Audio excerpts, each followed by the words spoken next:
Morning everyone, আমি সাওয়ানি ইয়াসমিন। আমি BA first সেমিস্টারের কোর্স 1.1.1 সেকেন্ড হাফের 5টা ইউনিটের মধ্যে ইউনিট 5 ক্রিয়েটিভিটি সম্বন্ধে আলোচনা করব। তো ক্রিয়েটিভিটি, আজকে আমরা কনসেপ্ট অফ ক্রিয়েটিভিটি ও কম্পোনেন্টস অফ ক্রিয়েটিভিটি সম্বন্ধে আলোচনা করব। ক্রিয়েটিভিটি বলতে আমরা কি বুঝি? নতুন বা অভিনব কিছু সৃষ্টি করার ক্ষমতাকেই বলা হয় ক্রিয়েটিভিটি। অর্থাৎ ক্রিয়েটিভিটিকে বাংলায় বলা হয় সৃজনশীলতা।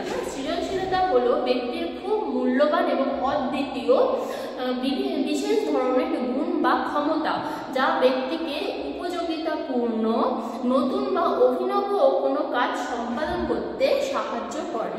তো মনোবিদ বার্গ ক্রিয়েটিভিটি সম্বন্ধে বলেছেন, সৃজনশীলতা হলো কোনো কাজ সম্পাদনের ক্ষমতা যার যথার্থতা এবং মৌলিকত্ব রয়েছে, যা অন্য কেউ কখনো ভাবেনি এবং যার উপযোগিতা রয়েছে।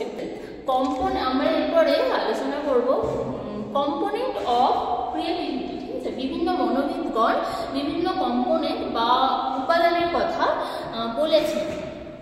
তো বিভিন্ন উপাদানের মধ্যে প্রথম কম্পোনেন্ট হলো ফ্লুয়েন্সি বা সাবলীলতা। দ্বিতীয় কম্পোনেন্ট হলো ফ্লেক্সিবিলিটি বা নমনীয়তা, যাকে বাংলায় বলা হচ্ছে। 3 নম্বর হলো অরিজিনালিটি, মৌলিকত্ব। 4 নম্বর হলো কিউরিসিটি, কৌতূহল প্রবণ। 5 নম্বর হলো ট্রান্সফরমেশন, পরিবর্তনশীলতা।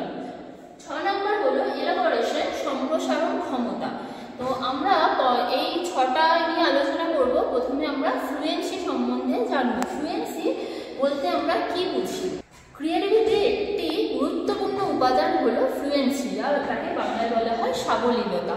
ঠিক আছে, সাবলীলতা হলো স্বাধীন বা স্বতঃস্ফূর্তভাবে প্রচেষ্টাবিহীন এবং সহজে যা চিন্তা করার মানুষের ক্ষমতা, সেটাই হলো ফ্লুয়েন্সি। ঠিক আছে, বা সাবলীলতা। সাবলীলতাকে প্রক্রিয়াগতভাবে বা চার প্রকারে ভাগ করা যায়। ঠিক আছে, প্রথম হলো ওয়ার্ড ফ্লুয়েন্সি। ওয়ার্ড ফ্লুয়েন্সি বলতে আমরা যা বুঝি, বিভিন্ন বর্ণের সমন্বয়ে গঠিত নতুন নতুন শব্দ, অর্থপূর্ণ শব্দ তৈরি করার ক্ষমতা বা চিন্তা করার ক্ষমতাকে বলা হয় ওয়ার্ড ফ্লুয়েন্সি। 2 নম্বর হলো অ্যাসোসিয়েশনাল ফ্লুয়েন্সি। অ্যাসোসিয়েশনাল ফ্লুয়েন্সি বলতে বোঝানো হয় বিভিন্ন দুটো শব্দ বা ধারণার মধ্যে সমন্বয় সাধন করা, বা কত বেশি সংখ্যক বা কত দ্রুত একটি শব্দের আমরা সমার্থক শব্দ বা বিপরীতার্থক শব্দ চিন্তা করতে পারছি বা শব্দটি গঠন করতে পারছি, এটাকে বলা হয় অ্যাসোসিয়েশনাল ফ্লুয়েন্সি। 3 নম্বর হলো এক্সপ্রেশনাল ফ্লুয়েন্সি। এক্সপ্রেশনাল ফ্লুয়েন্সি বলতে বোঝায় নিজের মনের ভাবকে কত স্বতঃস্ফূর্তভাবে বা অর্থপূর্ণভাবে বা সম্পূর্ণভাবে আমরা স্বতঃস্ফূর্তভাবে কীভাবে প্রকাশ করছি, প্রকাশ করাকেই বোঝানো হচ্ছে এক্সপ্রেশনাল ফ্লুয়েন্সি।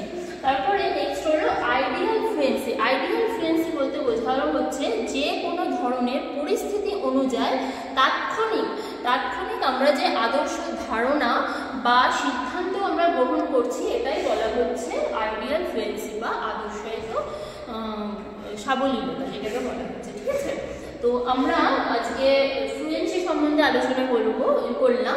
নেক্সট আমরা ফ্লেক্সিবিলিটি বা নমনীয়তা সম্বন্ধে